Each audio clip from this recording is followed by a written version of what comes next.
হাজার বছর ধরে আমি পথ হাঁটিতেছি পৃথিবীর পথে, সিংহল সমুদ্র থেকে নিশীতের অন্ধকারে, মালয় সাগরে।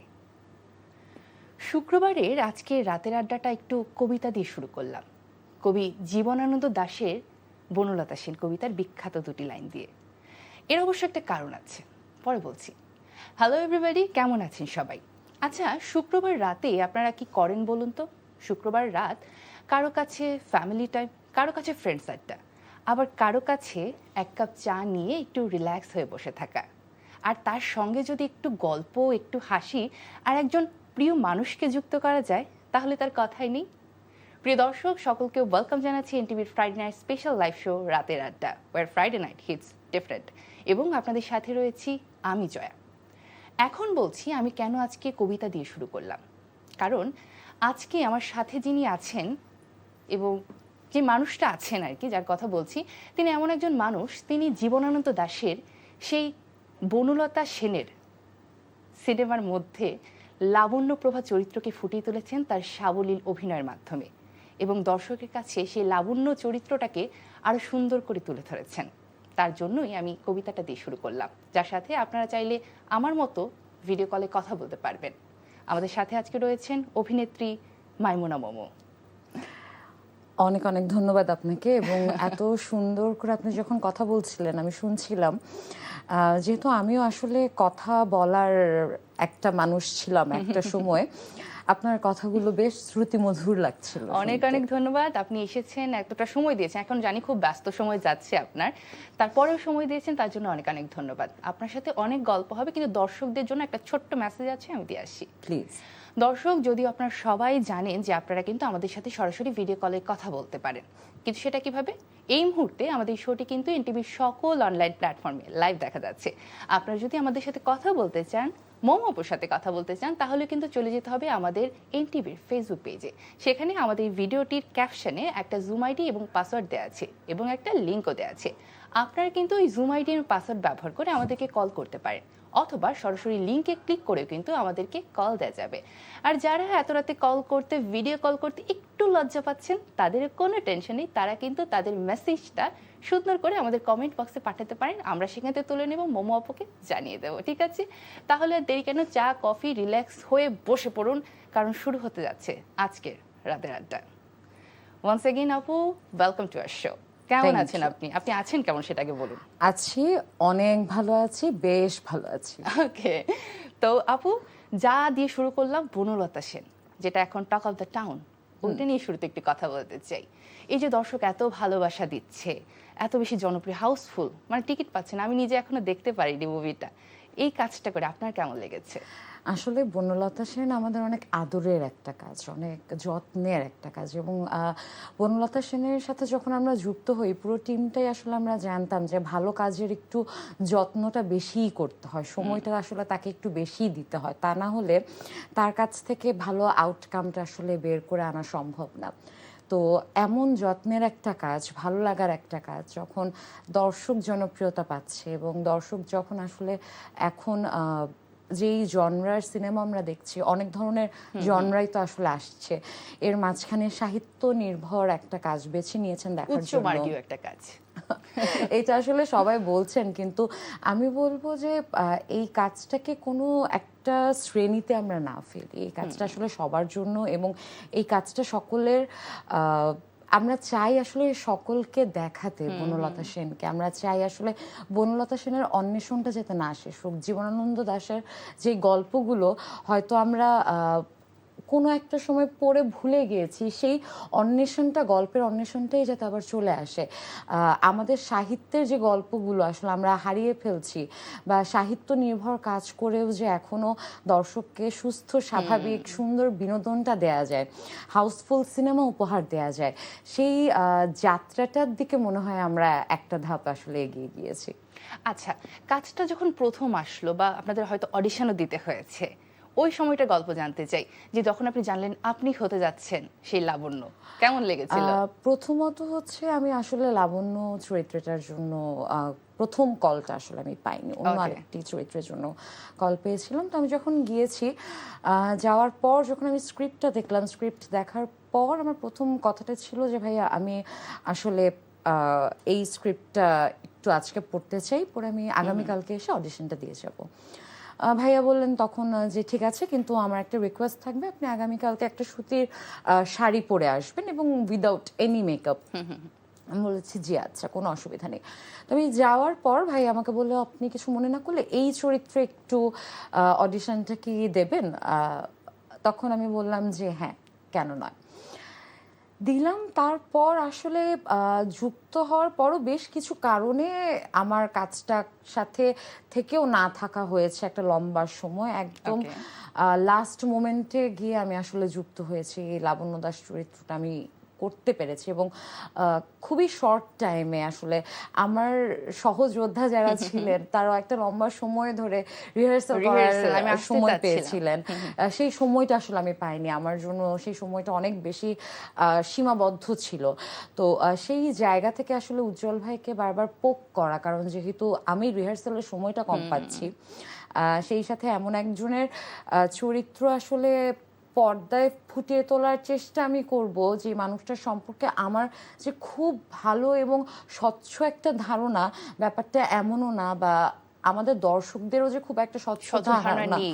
সেটাও কিন্তু না।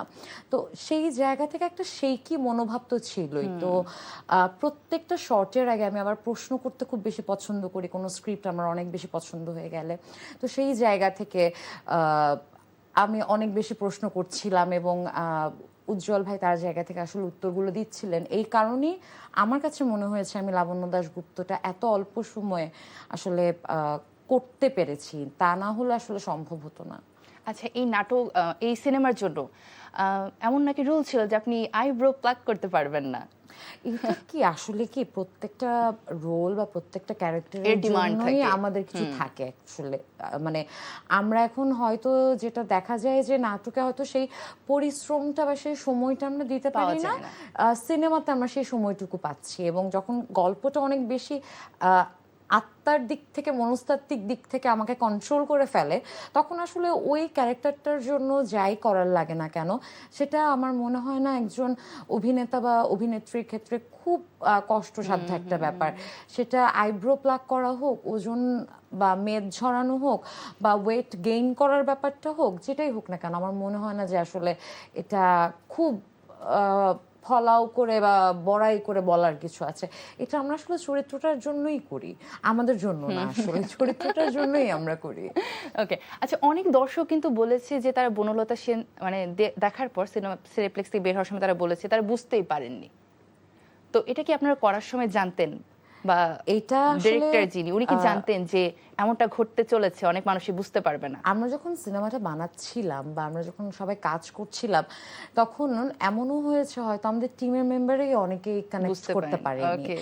এটা কিন্তু হয়েছে, কারণ যখন আপনি একটা কাজ করতে যাবেন, একটা লম্বা সময় একটা কাজে একজন মানুষ মনোনিবেশ করে আছেন, সেই কাজটা যখন আমরা আসলে দর্শককে দেখাবো, আর ক্রিয়েটিভ সেক্টরে আসলে আপনি আপনার যে চিন্তাধারা, আপনার যে মনস্তাত্ত্বিক বিষয়টা, সেটা কখনোই বাকি 100টা মানুষের সাথে আসলে ম্যাচ খাওয়াতে পারবেন না। এর থেকেও বড় কথা আমার কাছে মনে হয়, যখন আপনি জীবনানন্দ দাশের মতো একজন ব্যক্তিকে নিয়ে কাজ করছেন, খুবই সেনসিটিভ। খুবই সেনসিটিভ, এবং সেই জায়গায় প্রত্যেকটা বিষয় আপনার খেয়াল রাখতে হচ্ছে, আপনি অতিরঞ্জিত কিছু দেখাতে পারছেন না। সেই জায়গায় আসলে মানুষজন বুঝতে পারছে না, সেটা আসলে আমার মনে হয় আমাদের সাহিত্য চর্চার চর্চাটা কমে জায়গাতে যাচ্ছে। একটু মনে হয় বেশ কমতিটাই আছে। সেটা পারিবারিক দিক থেকে বলি বা শিক্ষার দিক থেকে বলি, শিক্ষা কেন্দ্রগুলোতেও মনে হয় আমার এখন আসলে এই বিষয়গুলো নিয়ে বাংলা সাহিত্যে যারা রয়েছেন তাদেরকে নিয়েও আলোচনা করার আসলে জায়গাটা আছে। আমরা শেক্সপিয়রের কথা বলছি, আমরা এডগার অ্যালান পোর কথা পড়ছি, সেই জায়গা থেকে আসলে আমাদের দেশের, আমাদের সাহিত্যের, আমরা যাদের উপর নির্ভর করে আসলে বড় হচ্ছি বা বড় হয়েছি, তাদের কথাগুলো আমার মনে হয় একটু আসা উচিত। ওকে, কিন্তু আমি না অ্যাজ আ দর্শক হিসেবে খুব খুশি হয়েছি এই বিষয়টার জন্য, কারণ হচ্ছে আমরা এখন আমাদের মুভিকে ক্রিস্টোফার নোলানের মুভির সাথে কম্পেয়ার কিন্তু করতে পারি, বিকজ ক্রিস্টোফার নোলানের মুভি দেখার পর অফকোর্স মানে আমরা কিন্তু শেষ অবধি না যাওয়া অবধি বুঝতে পারি না আসলে ঘটেছেটা কি। বনলতা সেনের ক্ষেত্রে কিন্তু সেমটা অনেকটা ঘটেছে, অনেক মানুষ মানে বুঝতেই পারেনি, শেষ অবধি যেও বুঝতে পারেনি যে কি ঘটেছে। এটা আসলে না বুঝতে পারার আরেকটা কারণ যেটা আমি বলবো সেটা হচ্ছে গিয়ে আমরা প্রত্যেকটা জায়গায় আসলে খুব সহজ করে কবিতাটাকে আনার চেষ্টা করেছি। জীবনানন্দ দাশের বিভিন্ন সেক্টরে যে কবিতাটা আসলে সামঞ্জস্যপূর্ণ সেই কবিতাটা আমরা আনার চেষ্টা করেছি। এখন আপনার যদি আসলে সেই কবিতা সম্পর্কে ধারণাটা না থাকে বা আপনি যদি নাই জানেন এই ধরনের একটা কবিতা আছে যেটার কোনো একটা ব্যাখ্যা থাকতে পারে, সেই ক্ষেত্রে আসলে আপনার কাছে জিনিসটা একটু কঠিন হতেই পারে। সো ওই যে আমি বললাম, এটা আসলে আমার কাছে মনে হয়েছে যে জাতিগতভাবে একটা ভয় পাওয়ার বিষয়, যে আমরা আমাদের অঞ্চলের আমাদের গোত্রের যিনি তাকেই আসলে আমরা প্রেজ করতে পারছি না, তার কাজ সম্পর্কে আমরা জানি না, তার কাজ দেখলে আমাদের মনে হচ্ছে অনেক কঠিন কাজ মাথার উপর দিয়ে যাচ্ছে। এটা আসলে জাতিগতভাবে একটু আমাদের মনে হয় আরেকটু বেশি জানা উচিত। আচ্ছা, বনলতা সেন নিয়ে গল্প অনেক হবে, কিন্তু এখন কিন্তু আরেকটা জিনিসের ফেভার চলছে, বিশ্বকাপ ফেভার। তো আমি মানে সবচেয়ে সহজ কোশ্চেনটা করে ফেলি, আর্জেন্টিনা না ব্রাজিল? আমি পর্তুগাল। পর্তুগালে ডিফারেন্ট অ্যানসার। হ্যাঁ, আমি আসলে প্রথমত আমি একদমই স্পোর্টস ফ্যান না।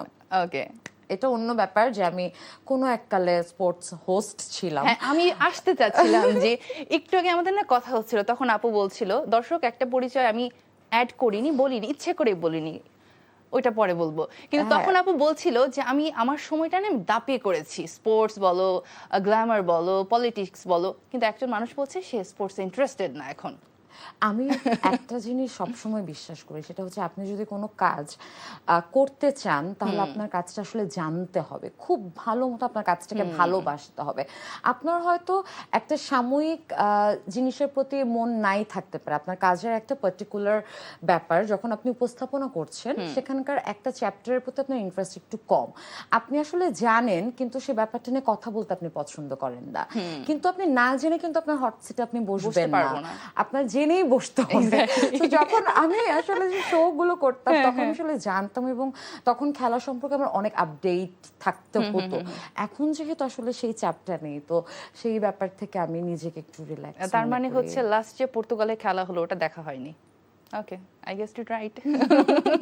আচ্ছা, কথায় কথায় খেলা থেকে উপস্থাপনায় চলে গেলাম, তো এবার একটা উপস্থাপনার ঘটনায় আমি একটু দর্শকদের জানাতে চাই। আপু আমাকে ওইটা অফ স্ক্রিনে বলেছে একটা মজার ঘটনা উপস্থাপনা নিয়ে। একবার একজন উপস্থাপিকার উপস্থাপনা করতে গিয়ে, সেটা ছিল একটা লাইভ শো, কথা বলার সময় 5 সেকেন্ডের মধ্যে তার গলায় একটা মাছি ঢুকে যায়, তাই না? রাইট, খুবই হরিবল। পরের ঘটনাটা আপনি নিজে বলে দেন। পরের ঘটনাটা যেটা ছিল, আমিও আপনার জায়গাতেই ছিলাম আর কি, এরকম একটা শো আমি স্টার্ট করবো, তারপর টক ব্যাকে বলা হচ্ছে 30 সেকেন্ডস টু গো। আমি কাউন্ট করছি এবং আমার ঠিক সামনে আমি দেখছি মাছটা ভনভন করছে, তো আমি এখানে ভাবছি যে স্পেশাল একটা শো ছিল এবং আমার সাথে যিনি গেস্ট ছিলেন তিনিও স্পেশাল, মানে আমি যে লাইভের মাঝখানে কোনো একটা অকারেন্স করে সেটাকে কাভার করার ট্রাই করবো সেটারও কোনো সুযোগ নেই। তো আমি আসলে যখনই সবাইকে আমন্ত্রণ জানানোর উদ্দেশ্যে বললাম আপনাদেরকে আমন্ত্রণ জানাচ্ছি, তখনই আমি রিয়েলাইজ করলাম যে অলরেডি মাছটা আমার গলার ভেতরে, এবং সাথে সাথে আমি টক ব্যাক অফ এয়ারে যখন আপনাকে বলছিলাম যে ওই সময় একটা কাজই করতে হয়, সেটা হচ্ছে দম বন্ধ করে ফেলা। দম বন্ধ করে ফেলে আসলে ডিসিশন নেয়া যে কি করব, গিলে ফেলবো না বের করব। এক্স্যাক্টলি। সো আমি যেটা করেছিলাম, আমি দম বন্ধ করে সাথে সাথে সেটাকে গিলে ফেলে সুন্দর মতো একটা ঢোক গেলে তারপর শোটা আবার স্টার্ট করেছিলাম। গ্রেট, মানে দর্শক দেখুন উপস্থাপিকাদের কত কি করতে হয়, মাছি পর্যন্ত খেয়ে ফেলতে হয়, উপায় ছিল না, কোনো উপায় ছিল না। আমি লাইভ শোতে আমি এখন কি করবো, আসলে আমার কিছু করার নাই। সো হ্যাঁ। আচ্ছা, উপস্থাপনার পরে তো অভিনয় আসা, রাইট? তো সেটা কবে স্টার্ট হয়েছে? এইটা বলতে একটু মিক্সড ব্রিড বলতে গেলে আমার প্রফেশনের জায়গা থেকে। যেমন 18তে যখন আমি এজেন্সিতে বা রেডিও স্বাধীনে জয়েন করলাম, সেইখান থেকে ফার্স্ট আমার একটা টিভিসি করা হলো, তারপর একটা লম্বা গ্যাপ।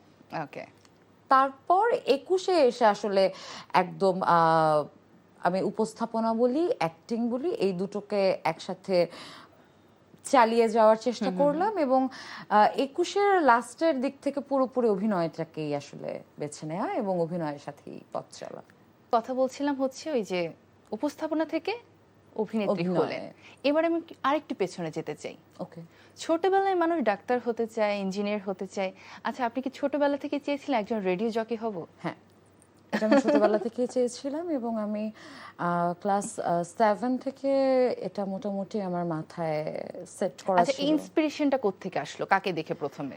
এই ইন্সপিরেশনটা ছিল তখন রেডিওর হচ্ছে কি একদম স্বর্ণযুগ যেটাকে বলে, নতুন নতুন রেডিও, এবং তখন রেডিওর প্রত্যেকটা শোই হিট। সানডে নাইট এবং ফ্রাইডে নাইট, থার্সডে নাইট, মানে কোন একটা নাইট বাদ দিতে পারবো না যেখানে আমার ফেভারিট কোনো আরজের আসলে শো থাকতো না। এবং ওই মুহূর্তটাতে যখন তাদের শো আমি শুনতাম, আমি ভাবতাম যে একটা মানুষ তার কথা দিয়ে কিভাবে আমার আবেগ বা আমার ইমোশনটাকে কন্ট্রোল করছে, এটা তো একটা ভয়ানক জাদুকরি ব্যাপার এবং এই জাদুকরি ব্যাপারটা আমার শিখতে হবে।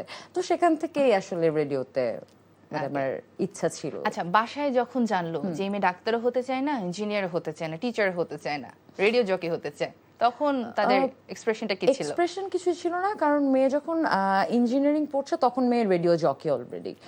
সো আমি একদম ইউনিভার্সিটি শেষ মানে যখন ফার্স্ট স্টার্ট করি তখনই আমি ডিটারমাইন্ড যে আমার এখানে যেতে হবে। অ্যান্ড তখনই সামহাও আসলে আমার ইউনিভার্সিটিতে একটা প্রাইভেট রেডিও থেকে তারা আরজে হান্টের জন্য আসলো। আমি টেস্ট দিলাম, আমার হয়ে গেল। তারপর যেটা হয় আসলে যে এখান থেকে এখানে, ওখান থেকে এখানে। সো ওই টাইমটাতে আমি গ্র্যাজুয়েশনটাও পার করেছি। সো বাসায় যেটা ব্যাপারটা ছিল যে রেডিওতে এটাকে প্রফেশন হিসেবে নেয়াটা, সেখানে আসলে আবার স্ট্যান্ড করা, সেখানে আসলে আবার আমাদের এখন দৈনন্দিন জীবনের যে চাহিদা সেটা পূরণ করা financially it's quite difficult. So বাসায় যখন দেখছে যে এটা হচ্ছে, তখন বাসা থেকেও একটু অবাক হচ্ছিল যে আদৌ কি সম্ভব, কারণ রেডিওটা নিয়ে অনেক ধরনের অনেক টার্মস, অনেক চড়াই উতরাই আসলে গেছে। সো যখন বাসা থেকে বুঝতে পারলো যে না, আমাকে আসলে বলে বা আমাকে চাপিয়ে দিয়ে কোনো কিছু করানো সম্ভব না, তখন বাসা থেকেও আসলে কেউ কিছু আমাকে বলেনি। হ্যাঁ ঠিক আছে, তোমার ডিগ্রিজ তোমার কাছে আছে, এখন তোমার যেটা ইচ্ছা তুমি প্রফেশন হিসেবে তুমি শিফট করতে পারো। তাহলে কি ছোটবেলা থেকে এই যে সুন্দর করে শুদ্ধ বাংলা ভাষায় কথা বলা প্র্যাকটিসটা ছোট থেকেই ছিল?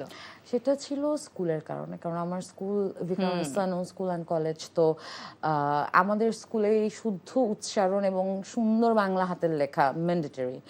এই দুটো জিনিস ভুল হলে আসলে তোমার কোনো যোগ্যতাই নেই, এভাবে কাউন্ট করা হতো আমাদেরকে যে আমাদের কোনো যোগ্যতাই নেই ভিকারুননিসার স্টুডেন্ট হওয়ার। সো হ্যাঁ, এটা আসলে স্কুলের জন্য।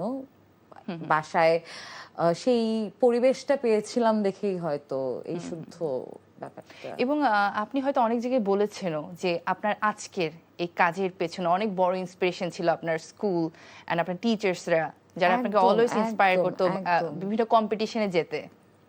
এবং একজন দিদিমণির কথা আপনি অনেকবার বলেছেন, রাইট? আমি রিসেন্টলি একটা পোস্ট দেখলাম, খুব ভালো লাগলো, তারা সবাই মিলে আপনার সিনেমা দেখতে গেছে। এবং আমার 14 জন টিচার, তারা বনলতা সেন দেখতে গিয়েছিলেন এবং 1 থেকে 10 পর্যন্ত আমার যতজন ক্লাস টিচার ছিলেন প্রত্যেকজন গিয়েছেন। সেই সাথে আমার শাখা প্রধান ছিলেন, তারা সিনেমাটা দেখেছেন এবং তারা যখন আমাকে আসলে জানিয়েছেন যে তারা সিনেমাটা দেখবেন, তখন থেকে মোটামুটি আমার ধরো এক ধরনের ভয়, এক ধরনের টেনশন কাজ করছিল। সেই ছোটবেলার অনুভূতি না? হ্যাঁ, কারণ যে মানুষটার কাছে আমি প্রথম অডিশন দিয়েছি, যে মানুষটা প্রথম আমাকে বলেছিল, আই স্টিল রিমেম্বার, আমি রামের সুমতি থেকে একটা ছোট্ট অংশ অ্যাক্ট করেছিলাম। দেখার পর দিদিমণি আমাকে বলেছিলেন যে আমাদের ইন্টার উইং যে কম্পিটিশনটা, সেখানে যাওয়ার জন্য, যে মাইমুনা তুমি অভিনয়ে খুব ভালো করবে, তোমার এখানে যাওয়া উচিত। এই যে উনি আমাকে পাঠালেন এবং উনি আমার প্রথম জাজ আমার লাইফে। আমার লাইফের সেকেন্ড জাজ ছিল বিজুরি আপা। তো ওই সাহসটা যদি দিদিমণি আমাকে না করিয়ে দিতেন আসলে, বা আমার মধ্যে যদি ওই বীজটা উনি বপন না করতেন, কারণ আমি সবসময় চুপচাপ থাকতাম ওই সময়টাতে, তো আমি মনে হয় না আমি জানতাম আদৌ যে আসলে আমি অভিনয় করতে পারবো। এবং যখন আমি আমার শিক্ষিকাদেরকে দেখলাম সামনে, চোখের সামনে দিদিমণি আছেন, খাদিজা আপা আছেন, ফারজান আপা আছেন, চিনু আপা ছিলেন, মানে আমি খালি তাদের এক্সপ্রেশন দেখছি এবং আমি খালি ভাবছিলাম যে এই মানুষগুলোর কাছে আমি একটা সময় বকা খেয়েছি, অথচ এই মানুষগুলো এখন আমাকে বলছে যে appreciate আমাদের করছে and মেয়ে। they're feeling so proud about it. একদম একদম, এটা আসলে ভাষায় বলে বোঝানো সম্ভব না, লিখে বোঝানো সম্ভব না, কোনো অ্যাওয়ার্ড কোনো কিছু দিয়ে আসলে বোঝানো সম্ভব না। ঠিক আছে, এই ব্যাপারে আরো জানবো, কিন্তু এখন দর্শক কিন্তু আমাদের সকল সোশ্যাল প্ল্যাটফর্মে অনেক অনেক ভালোবাসার মেসেজ পাঠিয়েছে আপনার জন্য। Okay. সেখানে ফেসবুক থেকে কিছু মেসেজ আমরা পড়ে নেব। Please. এমডি তানভীর মিরাজ লিখেছেন, ওয়েলকাম ব্যাক জয়াপু, মাইমুনা আপুর প্রতিটা কাজ আমার খুব ভালো লাগে, খুবই মাল্টি ট্যালেন্টেড একজন মানুষ, artist. Thank you. Thank you so much, এবং এত রাতে আসলে জেগে যে দেখছেন এবং কমেন্ট করেছেন এটার জন্য অনেক অনেক ধন্যবাদ। আজাদ লিখেছেন, বনলতা সেনের জন্য ভীষণ শুভকামনা, অনেক ভালো হয়েছে সিনেমাটি। থ্যাংক ইউ সো মাচ, এবং বনলতা সেন নিয়ে বলতে চাই যে এই সময়টাতে যে আসলে টিকিট পাওয়া যাচ্ছে না, হাউসফুল যাচ্ছে, এই সময়েও আপনারা যে আসলে ধৈর্য ধরে অপেক্ষা করে বনলতা সেন দেখেছেন, আপনাদের ভালোবাসা দিয়েছেন, এটা আসলে এত অল্প সময়ে আপনাদের ভালোবাসা ছাড়া মনে হয় না আমরা অর্জন করতে পারতাম। দীপান্বিতা সাহা লিখেছেন, মাইমুনা আপু কেমন আছেন, আপনার অনেক কাজ আমার দেখা হয়েছে, আপনার ব্যক্তিত্ব, কথা বলার ধরন আমার খুব ভালো লাগে, ভালো থাকবেন। থ্যাংক ইউ সো মাচ, আপনিও ভালো থাকবেন এবং আপনার পাশের মানুষটাকেও ভালো রাখবেন। আরো একজন লিখেছেন, নাইমুল লিখেছেন, মাইমুনা আপুর অভিনয়ের জন্যই তার সবগুলো নাটক আমার ভালো লাগে, পোড়া কপালি নাটকটা আপুর অভিনীত সেরা নাটক। Thank you so much, thank you. আসলে একটা নাটক যখন দর্শক পছন্দ করেন এবং নাটকটার এবং কাজটার কথা যখন তারা মনে রাখেন, এটাই আসলে একজনের মানে এই পাশের মানুষটার অনেক বড় পাওয়া, যেটা আমি বলছিলাম যে হ্যাঁ, একদম নাম সহ তাদের মুখস্থ আছে। ওটাই মানে thank you so much, thank you. Shamima লিখেছেন, দূরত্ব নাটকটার গল্পটা যেমন বেস্ট ছিল তেমনি মাইমুনা আপু, আশরাফ ভাইয়ের অভিনয়ও এক কথায় অসাধারণ ছিল। থ্যাংক ইউ সো মাচ, মানে আসলে হ্যাঁ, এটা অনেক বড় পাওয়া যে আপনারা এখনো দেখছেন, আপনারা এখনো যে কন্টেন্টগুলোর নাম আসছে আমার কানে বা যেগুলো নিয়ে আপনারা কথা বলছেন, এগুলো আমারও খুব কাছের আসলে কন্টেন্ট, আমারও খুব ভালো লাগার কন্টেন্ট। তো থ্যাংক ইউ সো মাচ, এত রাতেও আপনারা দেখছেন, আমার কথা শুনছেন এবং সেই সাথে আপনাদের ভালো লাগার কাজগুলো আমার সাথে শেয়ার করছেন, এটা আমার জন্য অনেক বড় পাওয়া।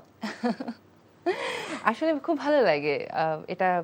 আমি আগেও এটা দেখেছি যে দর্শকরা যারা এখানে আমার অপর পাশে সিটে বসে থাকেন, যাদের নিয়ে আমি কথা বলি, তাদের সব কাজ, চরিত্রের নাম পর্যন্ত তারা বলে দিতে পারে, এমন অনেকে আছেন যে ডায়লগ পর্যন্ত বলে দিয়েছেন। আসলে এটাই মনে হয় একটা শিল্পীর সবচেয়ে বড় পাওয়া। আমার তো তাই মনে হয় যে এর থেকে বড় পাওয়া, কারণ আমরা কাজটাই তো করে আসলে দর্শকদের জন্য। অভিনয় আমি কার জন্য করছি? আমি তো একা একা ঘরের মধ্যে আসলে করছি না। সো যাদের জন্য করছি, আমি তো চাচ্ছি মানুষ দেখুক আমার কাজটা। তো মানুষ যখন কাজটা দেখছে এবং যখন তারা অ্যাপ্রিসিয়েট করছে, তাদের ভালো লাগছে, সেটা তো আমার জন্য অন্যরকম পাওয়া। আচ্ছা, কোনো দর্শক কি ভালোবেসে কখনো অদ্ভুত কোনো কাণ্ড ঘটিয়েছে? না, আমার সাথে এটা কখনো হয়নি। অদ্ভুত কোনো কাণ্ড কেউ মানে মজার কোনো কাণ্ড? আমার সাথে না অদ্ভুত বা মজার কাণ্ড ঘটানো সম্ভব না, কারণ আপনি একজন, একটু আগে বলছিলাম আমি, জলের মতো পরিষ্কার, সহজ সরল একজন মানুষ, সাদামাটা একজন মানুষ। এবং আজকে আমি এক্সপেক্ট করছিলাম আপু সেই লুকে আসবে, একটা সুতির শাড়ি, তার গয়না, আমি সুন্দর আসলে একটা ওই লুকেই আসতাম। আচ্ছা, কেন আসেননি? আমি তো ওইটা এক্সপেক্ট করছিলাম। আজকে সারাটা দিন অনেক বেশি হেক্টিক আছে, তাই আমি ভাবলাম যে আজকে একটু শাড়িটা স্কিপ করি। দ্যাটস ওয়াই আজকে শাড়িটা আমি আজকে ভাবছিলাম যে আপু তো শাড়ি পরে আসবে, আমি কি শাড়ি পরে যাব? ভাগ্যিস পরে আসেনি, কারণ আপনি পরে আসেননি। নেক্সট আপনার কোনো প্রোগ্রামে আসলে আমি ডেফিনেটলি শাড়ি পরে আসবো। ওকে, ঠিক আছে। আচ্ছা, ওই প্রসঙ্গে আসি, এই যে মাইমুনা মমো এত সাদামাটা, সহজ সরল কেন? কারণ এটাই মাইমুনা মোমো। এর থেকে বেশি কিছু হতে গেলে আসলে সেটা মাইমুনা মোমো থাকবে না। এবং তাকে নিয়ে কোনো কন্ট্রোভার্সি নেই। এটা আমার আমি বলবো যে এক ধরনের পাওয়া, যে আমাকে নিয়ে কন্ট্রোভার্সিটা আসলে সবভাবেই হতে পারে, ভালোভাবেও হতে পারে, খারাপভাবেও হতে পারে। এটাকে আমি পজিটিভলি বা নেগেটিভলি না জাজ করি। কিন্তু আমার ক্ষেত্রে যেটা হচ্ছে যে মানে আমাকে নিয়ে আসলে খবর খুব কম হয়।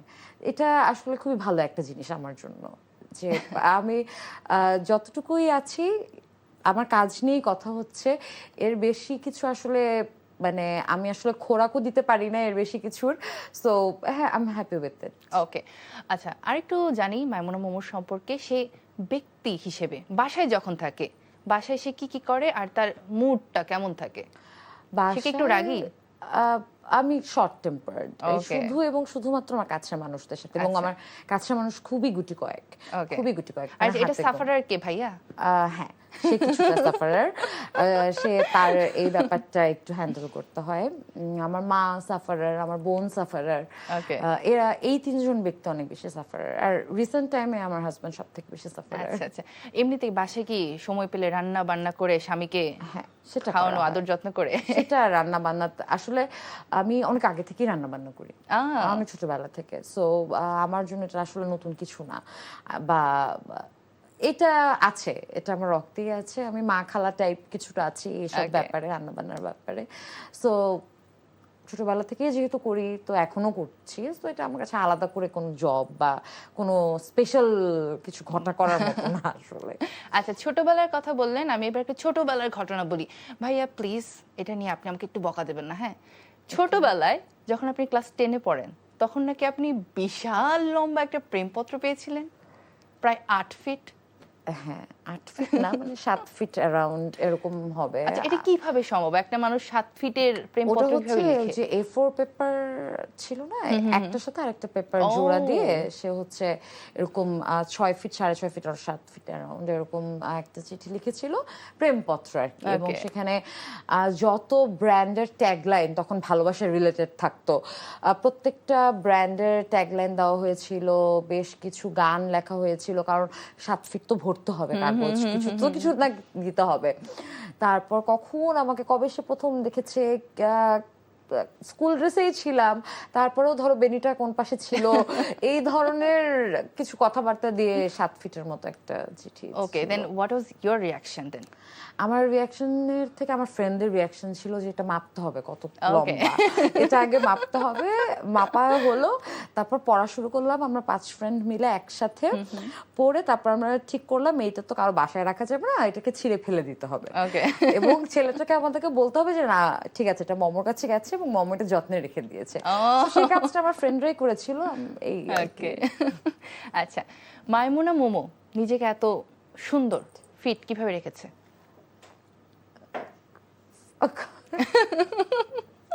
বেশ এগুলো ডিফিকাল্ট কোয়েশ্চেন। খুবই কঠিন কোয়েশ্চেন আমার জন্য, কারণ আমি আসলে কিছুই করি না এটা। আমি জানি, মানে এই জন্য আমি কোয়েশ্চেনটা করলাম। আমার ঘরের মানুষ ভালো বলতে পারবে, মানে যারা আমার অনেক ক্লোজ তারা আসলে খুব ভালো বলতে পারবেন আমি কিছুই করি না। এই জায়গা থেকে আসলে আমি কাউকে এন্টারটেইনও করতে পারবো না, বা আমি খুব একটা যে রুটিন ফলো করি বা মেনটেইন করি সেটাও আসলে বলতে পারবো না। আমি আসলে খুব একটা আমার কিছুই করি না, বেসিক যা যা সেটাই। আচ্ছা, যদি বলি basic। সারাদিনের রুটিন, সকালটা কিভাবে শুরু হয়, কি কি করেন আপনি? যখন ধরেন পুরোটা দিন আপনি বাসায় আছেন। আচ্ছা, পুরোটা দিন যদি আমি বাসায় থাকি, যেটা হয় সকালবেলা উঠে ফ্রেশ হয়ে আমার রুমটা গুছাই আগে। আমার হাজব্যান্ড ততক্ষণ অফিসে চলে যান। তারপর যেটা হয় সেটা হচ্ছে আমার দিনটা শুরু হয় আমার স্ক্রিপ্ট রিডিং। সামনে যেই কয়েকটা দিন শুটিং থাকবে সেই শুটিংয়ের স্ক্রিপ্টগুলো গো থ্রু করা, সেটা একটা থাকে। তারপর বাসায় কিছু কাজ থাকে। তারপর যদি মনে হয় যে আজকে স্পেশাল কিছু রান্না করব বা কিছু বানাবো, সেটা বানাই, একটু বই পড়ি, একটু সিনেমা দেখি। তারপর হাজব্যান্ড আসলে তার সাথে আমার সিনেমা দেখার ব্যাপারটা অনেক বেশি। সো হয়তো দুটো মুভি দেখে ফেললাম এক বসাতে, এভাবেই কেটে যায়। ওকে। আচ্ছা, আমি না একটা মজার ঘটনা জেনেছি, আপনি নাকি অটো চালাতে পারেন। শিখেছিলাম Okay, কেন সেটা? এনটিভির জন্য। সেটা হচ্ছে আমার গত বছর একটা নাটক করেছিলাম, বিথি পরিবহন। সো ওই নাটকটাতে অটো চালাতে হয়েছিল আমাকে। তো যেহেতু নাটক পুরোটা গল্পটাই অটোটাকে কেন্দ্র করে। তো কোনোভাবেই তুহিন ভাই ছিলেন ডিরেক্টর, তুহিন হোসেন, উনি আসলে ওই রিস্কটা নেবেন না যে কোনোভাবে কাটছাট করে শট নেওয়া। তো ভাই আমাকে বলেছেন অটো চালানো শিখতে হবে, এবং যথারীতি আমাকে শিখতে হয়েছে মানিকগঞ্জে। আমি দিনে শুটিং করেছি, রাতে অটো চালানো শিখেছি। আচ্ছা, সেটা শেখালোটাকে? সেটা শিখিয়েছে একজন অটো চালক?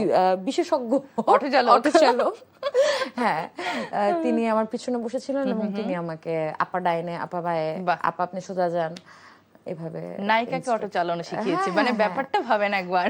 এবং সে আমাকে পরের দিন বলেছেও যে আপনার জন্য আমার আজকে 2 ঘন্টা বেশি আমি চার্জ দিতে পারি নাই অটোতে, কারণ আমি রাতে রিহার্সাল করছিলাম, প্র্যাকটিস করছিলাম। সো সে 2 ঘন্টা কম চার্জ দিতে পেরেছিল। পরের দিন আমাকে সেটা নিয়ে আমার কমপ্লেনও করেছে যে আপনার জন্য আমি 2 ঘন্টা কম চার্জ দিতে পেরেছি।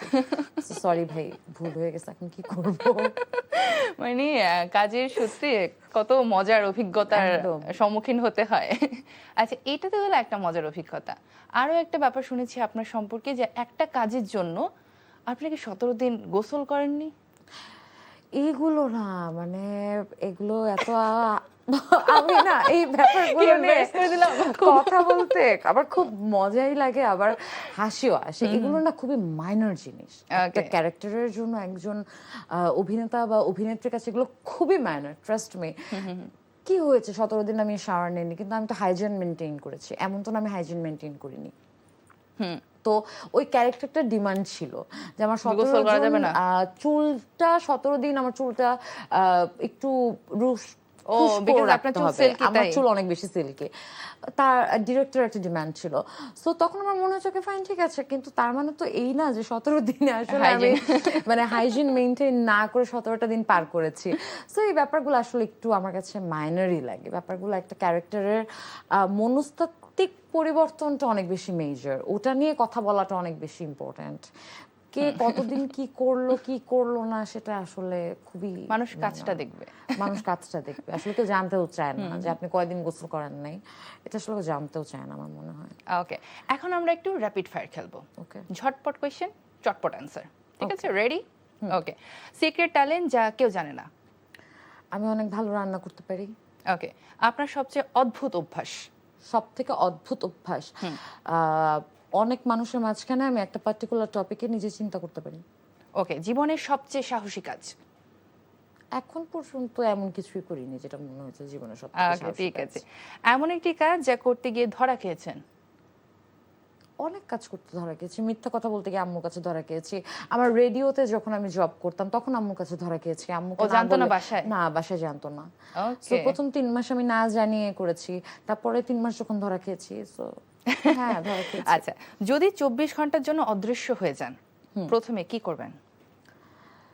প্রথমে যত ধরনের নেগেটিভিটি, এটা যাই হোক না কেন, নিউজ, ওই জায়গাগুলোতে চলে যেতাম, গিয়ে ওই নেগেটিভিটিগুলোকে সরানোর চেষ্টা করতাম যদি সম্ভব হতো।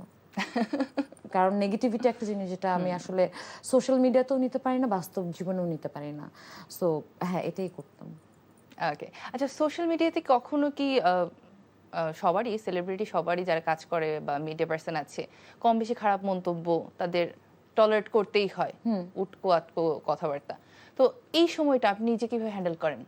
আমি সোশ্যাল মিডিয়াতে মানে যাওয়াই থাকেনই বন্ধ না? করে দিই। ওকে। কারণ আমাকে যে জিনিসটা বিরক্ত করে বা যে জিনিসটা আসলে আমার কাজের উপর হ্যাম্পার করছে, সেই জিনিসটাকে আমি আমার ধারে কাছে রাখতে চাই না। সেই জিনিসটা আমার ব্যক্তি স্বাধীনতা বা ব্যক্তি শান্তিটাকে যে নষ্ট করবে সেটা আমি আসলে করতে দিতে পারি না। আরেকজন মানুষ যা ভাবছে সেটাও যদি আমি ভেবে বসে থাকি, হ্যাঁ দেখলাম, দেখা হয়তো একটু সাময়িক সময়ের জন্য মন খারাপ হচ্ছে, তারপর আবার ভাবলাম যে তার যদি আসলে ওই সময়টুকু থাকতো চিন্তা করার, তাহলে তিনি এই কাজটা করতেন না। True. যেহেতু তার ওই সময়টুকু নেই, তাকে নিয়ে আমি কেন চিন্তা করে আমার সময়টুকু নষ্ট করছি, এটাই। ওকে, এতক্ষণ আমরা খারাপ কথা বলছিলাম, মানে একটু খারাপ লাগার কথা বলছিলাম, খারাপ কথা না, কিন্তু এখন আমরা একটু ভালো লাগার কথা বলবো, কারণ একজন দর্শক ভালোবেসে ভিডিও কল দিয়েছেন। ওকে, নিয়ে নি কলটা, প্লিজ। হ্যালো, কে আছেন আমাদের সাথে? ও মাই গুডনেস, আমাদের সাথে ভিডিও কলে যুক্ত হয়েছেন বনলতা সেনের ডিরেক্টর মাসুদ হাসান উজ্জ্বল ভাইয়া। হ্যালো ভাইয়া, কেমন আছেন আপনি? ভাই, আপনার অডিওটা শোনা যাচ্ছে না। আই থিঙ্ক টেকনিক্যাল প্রবলেমের কারণে একটু ভাইয়ের error অডিওটা আমরা হতে শুনতে পারে, পাচ্ছি না।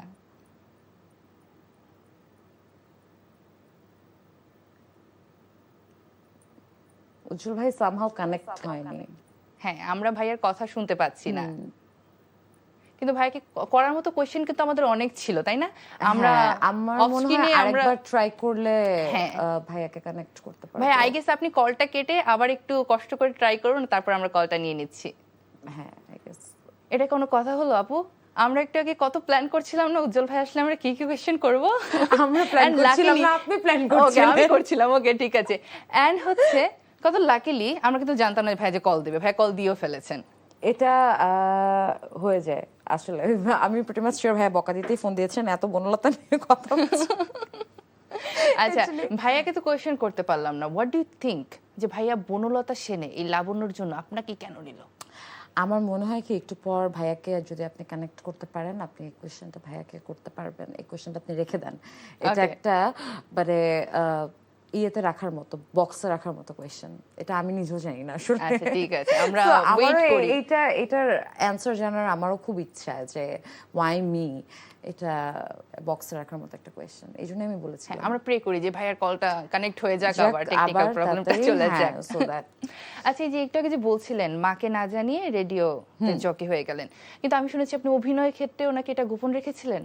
না, অভিনয়ের ক্ষেত্রে আসলে গোপন ওভাবে রাখতে পারিনি, কারণ শুটিং এর টাইমিং যে পরিমাণে লেন্দি, ওটা আসলে গোপন রাখা যায় না। হ্যাঁ, এটা তো আর ভুগিচুকি বোঝানো যাবে না। বোঝানো যাবে না। এবং তখন তো আমি মাত্র ফার্স্ট সেমিস্টার, সো ওই সময় আসলে মাকে বলা যে আমি একটা জব করছি রেডিওতে, মিডিয়া সেক্টর, এইটা আসলে আমাদের মতো মধ্যবিত্ত ফ্যামিলির জন্য এই যারা ধরনের মিডিয়ার বাইরের একদম। বাইরের একদম, এবং আমার মোটামুটি 28 গোষ্ঠী পর্যন্ত কেউ নেই আসলে মিডিয়াতে। সো সেই জায়গা থেকেও যদি আমি চিন্তা করি, একটু শকিং। কিন্তু আমার বড় বোন সেই জায়গাটাতে একদম পুরো সাপোর্টটা আমাকে দিয়েছে। প্রথম 3 মাস সেও খুব চেষ্টা করেছিল লুকিয়ে রাখার ব্যাপারটা, বাট আসলে আমরা দুজনই ব্যর্থ হয়েছি এবং 3 মাস পর ধরা খেয়ে গিয়েছি। ও শুধু আপুই জানতো তখন? আর শুধু আপু জানতো, ও এবং ডেঞ্জারাস। আপু তখন আমাকে পুরো ব্যাকআপটা দিত।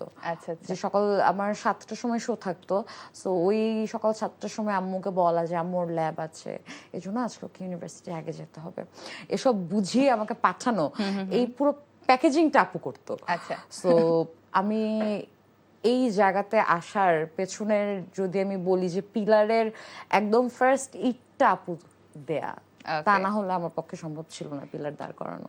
একটু আগে আমি যখন জিজ্ঞেস করছিলাম সাহসী কাজ কি করেছেন, উত্তর খুঁজে পাচ্ছিলেন না। এখনই তো মানে বলে দিলেন যে সাহসী কাজ কতগুলো করে ফেলেছেন আপনি। এটা আপনার এটা কাছে কম মনে হচ্ছে সাহসী? অনেক সাহসী কাজ, আমার কাছে কিন্তু তখন মনে হয়নি, ইনফ্যাক্ট এখনো আমার কাছে মনে হয় না। ওকে। এটা কারণ কি, যখন আপনি জানেন আপনি একটা কাজ করতে যাচ্ছেন এবং আপনি অনেস্ট আপনার কাজটার সাথে, এবং আপনি জানেন আপনি কেন কাজটা করতে যাচ্ছেন, আমার কাছে না পুরোটাই ক্লিয়ার ছিল। আমার কাছে এটা থেকে আমি কি পাবো সেই আশাটা আমার কখনোই ছিল না। আমি এটা করতে চাই দেখে, আমি ভালোবাসি দেখে আমি করতে চেয়েছি এবং আমি করেছি। সো এটার জন্য কাছে আসলে আমার কাছে মনে হয় না যে অনেক বেশি সাহস দেখিয়ে ফেলেছি। আসল কথা হচ্ছে আপনি তখন জানতেন যে তখন আমি পাকনামি করেছি। Not only that, you are not doing anything wrong. হ্যাঁ, এটা আমি জানতাম। দ্যাটস ওয়াই আপনার মধ্যে সাহসটা ছিল। হ্যাঁ, ওকে। আরো দর্শক ভালোবাসা পাঠিয়েছেন আমাদের সোশ্যাল মিডিয়াতে, সেখান থেকে কিছু কমেন্ট ফেসবুক থেকে পড়ে নিচ্ছি। আজাদি হোসেন লিখেছেন, নাও ওয়াচিং ইন্টারেস্টিং রাতের আড্ডা show in live. Today's guest is actress Maimuna Momo. Welcome to রাতের আড্ডা। Thank you so much, thank you. আমার হয়ে উনি ওয়েলকাম জানিয়ে হ্যাঁ, দিয়েছেন। আপনাকেও ওয়েলকাম করছি যে এতক্ষণ ধরে আসলে আছেন ধৈর্য ধরে। এটা অনেক And বড় আমরা আরো ব্যাপার। বেশি খুশি হব যদি মেসেজ না করে উনি আমাদেরকে সরাসরি ভিডিও কলটাই দিয়ে দেন। তাই ওকে। মিরাজ লিখেছেন, অবদান নাটকে রাশেদ ভাই ও মাইমুনা আপু জুটি বেঁধে অসাধারণ অভিনয় করেছেন। Thank you so much. এটাই যে আমি বলছিলাম যে এই এক একটা নাটক ধরে ধরে ধরে ধরে মানুষের যে বলাটা এবং কো অ্যাক্টরের নামও নাম মুখস্থ। সহ, এটা আসলে অনেক বড় পাওয়া। Thank you so much. আপনার যে নাটকটা ভালো লেগেছে এবং আপনি যে জানিয়েছেন। আফরান অনেক লিখেছেন, আরফান অনেক লিখেছেন, Our best friend. I think আমাদের hero। আমাদের ইয়েস, আমিও সেটা বলতে চাচ্ছিলাম। বেস্ট উইশেস দোস্ত, well performed in Banalata Sen. Thank you so much অনেক। এবং আমি এত ভালোভাবে আসলে অনেককে, ও আমার খুবই ভালো ফ্রেন্ড, আমার ভাইয়া খুবই দেখতেও ভালো গিয়েছিলাম, friend। ভাই আমি একটা ক্লিপ দেখেছি, ভাইয়া কথা বলছে Exactly, তখন। হ্যাঁ ও দেখতেও গিয়েছিল এবং খুবই সাপোর্টিভ একটা ফ্রেন্ড, যে কিনা আজকে এখানে আসার আগ পর্যন্ত আমাকে বলছিল যে মামু তুই কিন্তু ইন্টারভিউ দেওয়ার সময় একটু বেশি টেনশন নিয়ে নিস। কেন কেন কেন আমি ওকে বলছিলাম অনেক যাবো, যেতে হবে। বলছো কেন, মানে অনেক সব সময় সব জায়গা থেকে আমাকে যে না তোর এটা করা And উচিত, ভাইয়া খুব চিল। অনেক ছিল। ভাইয়া আপনার জায়গাতেই ছিলেন, আমি ছিলাম ভাইয়ের সাথে, we had a very fun discussion. Okay okay, অনেক অনেক নাইস এবং খুব ভালো একটা হিউম্যান বিইং। এবং অনেক আমি দোয়া করি অনেক ভালো ভালো কাজ আসুক সামনে তোমার। কিন্তু অনেক ভাই আপনি কিন্তু আমাকে নিয়ে কিছু লিখেন নাই, হ্যাঁ আমি কিন্তু রাগ করলাম। এখনই অনেক লিখবে আমি এটা জানি। ওকে, মিঠুন লিখেছেন মাইমুনা আপু অনেক সুন্দর দেখা যাচ্ছে আপুর জন্য। ও আচ্ছা, আপুকে অনেক সুন্দর দেখা যাচ্ছে, thank you আর so আপুর much. জন্য অনেক শুভকামনা রইল। Thank you. আপনার জন্য অনেক অনেক শুভকামনা, আমাদেরকে ভিডিও কলে দিয়ে দিতে পারেন আপনি। আচ্ছা, কৃষ্ণা পল লিখেছেন মাইমুনার অভিনয় সুন্দর, ভালো থাকবেন। দয়া করে বলবেন আপনি ফুটবল কোন দলকে সাপোর্ট করেন? পর্তুগাল। পর্তুগাল, আপু এটা শুরুতেই বলেছে। পর্তুগাল। আচ্ছা, বিল্লাল শাহ লিখেছেন আসসালামু আলাইকুম মাইমুনা আপু কেমন আছেন? ওয়ালাইকুম আসসালাম ভাইয়া, আলহামদুলিল্লাহ ভালো আছি।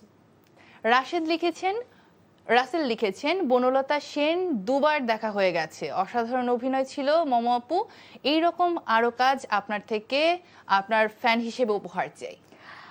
অনেক অনেক ধন্যবাদ। এবং এই যে এটা আসলে এত রাতে আপনি যে জেগে আছেন, আপনি দেখছেন, এবং বনলতা সেন আপনি দুবার দেখেছেন, এটা থ্যাংক ইউ সো মাচ। এটা আসলে অন্যরকম একটা আনন্দ আমার জন্য। আপনি দেখেছেন এবং আপনি জানিয়েছেন। আমি আশা করব আমার জায়গা থেকে আসলে দায়িত্ববোধটা তো অনেকখানি বেড়ে গেল এখন যা বুঝতে পারছি, এই ধরনের কাজই আসলে যাতে আমি আমার দর্শকদের উপহার দিতে পারি। আচ্ছা, আমরা তো গল্প করছিলাম যে বাসায় না জানিয়ে অভিনয়ে কাজ করা, যখন প্রথম কাজ দেখতে পেল তখন তাদের রিয়াকশন কি ছিল? প্রথম কাজ আসলে আমার মাও খুব একটা দেখেনি, কারণ মার এই জগৎটা সম্পর্কে বা এই জায়গাটাতে মার খুব একটা ইন্টারেস্ট নেই আসলে বিনোদনে। তো আমার বোন দেখেছিল, সে প্রচন্ড পছন্দ করেছে এবং সে বলেছিল যে খুবই সাবলীল অভিনয় মনে হয়েছে, এটাই বলেছিল সবাই যে খুব সাবলীল অভিনয়। আম্মু একটা সিন দেখেছিল আমার নাটকের, ওই একটা সিন দেখে বলেছে হ্যাঁ তোমাকে তো দেখে মনেই হয় না প্রথমবারের মতো ক্যামেরার সামনে দাঁড়িয়েছিল।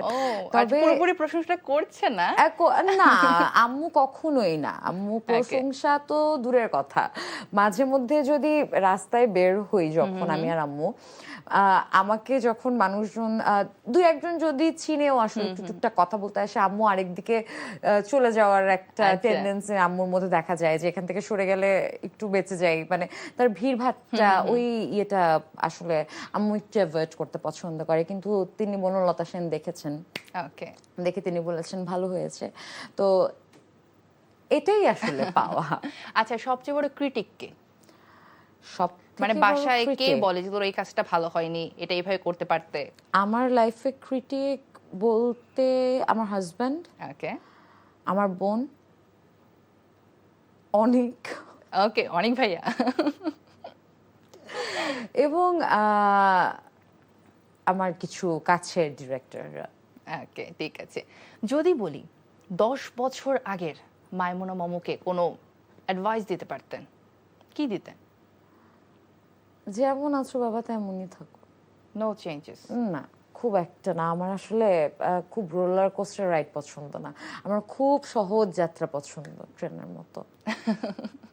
ভীষণ সহজ সরল মানুষ, যেটা আমি শুরুতেই বলেছি, স্বচ্ছ পানির মতো সে।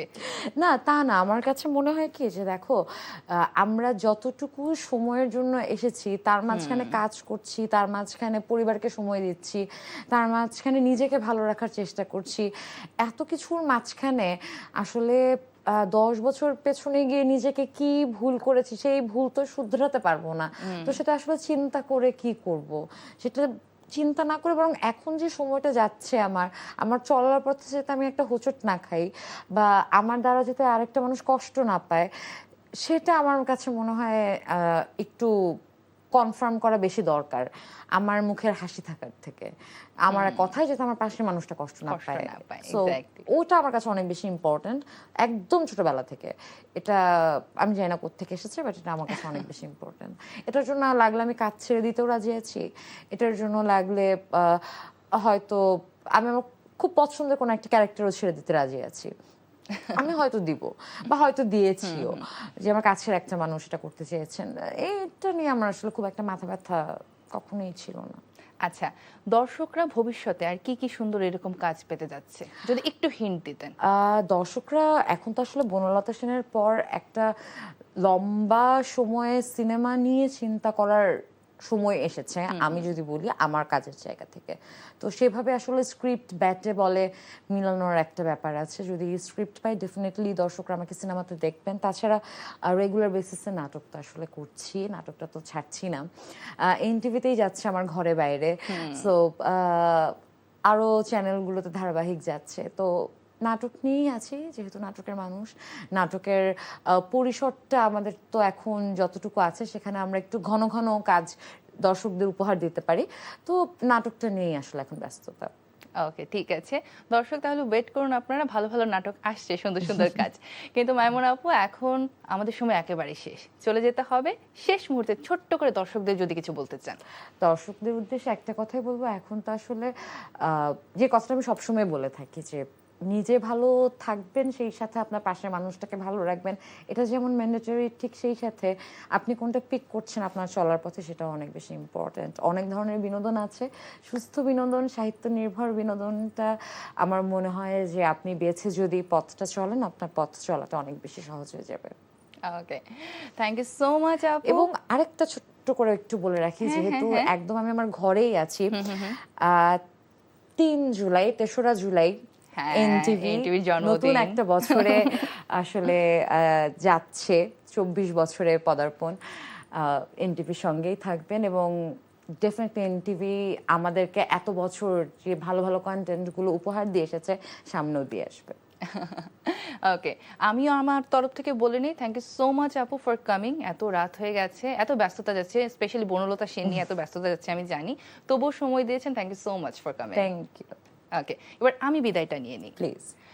দর্শক, এই ছিল আমাদের আজকের রাতের আড্ডা। আশা করছি আমাদের আজকের পর্ব আপনাদের ভালো লেগেছে এবং আমি চাই আপনারা সবাই হলে গিয়ে বনলতা সেন দেখুন, এই সুন্দর কাজটি উপভোগ করুন। তবে এখন সময় হচ্ছে ছোট্ট একটা বিরতি নেবার। এখন সময় হয়েছে আমরা চলে যাচ্ছি। আশা করি সবাই ভালো থাকবেন, সুস্থ থাকবেন এবং আপনার পাশের মানুষটির খেয়াল রাখবেন। শুভরাত্রি।